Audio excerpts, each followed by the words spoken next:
Marcos, very, very bright person. Very bright. He passed the bar exam without, finishing law school. So my contact with him came when he first became president. He had an executive secretary, very bright person, Beng Salas. And, Beng Salas was asked to solve the rice problem. And then he called me up and said that, I'd like to meet with you in connection with the rice problem. So I didn't know much about rice except planting rice, the song that you know. So I brought Cesar Virata with me. He was head of our consulting division, and he always thought that he should work closely with Los Baños, the agricultural school. So I brought Cesar with me, and we talked to Marcos about the rice problem. Oh, he was very bright. This is his first year. But Beng Salas, of course, was the one that went down to the fields to talk to the rice cooperatives, encourage them to grow more rice and so on. Yes, you did? Because at that time we were not moving fast enough economically. Okay. And I can tell you some good things that came from martial law.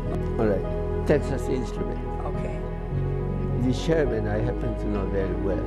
I told him to come here to consider an investment here. All right. So he came here on a Friday. I had to cancel my golf game. Okay. And I'd never played golf since then. But I spent that weekend with him. He was convinced that politically, Philippines is okay. So he sent a team here.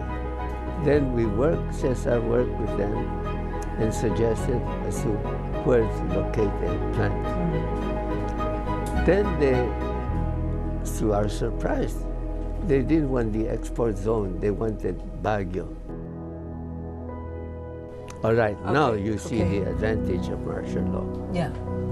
So at that time, there's only one export zone, and it's not Baguio.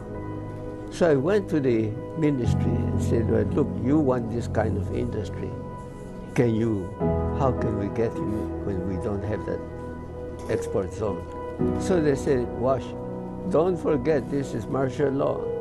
They drafted a decree, the president signed, Marcos signed it, and Texas Instrument was so impressed, they said, wow, how efficient you are.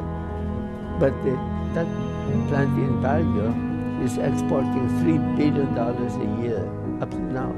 Then they wanted a second plant. China wanted the second plant. But they were so happy about the workforce that even with the earthquake, interruption was one day. Marcos, Marcos, very, very bright person. very, very bright person.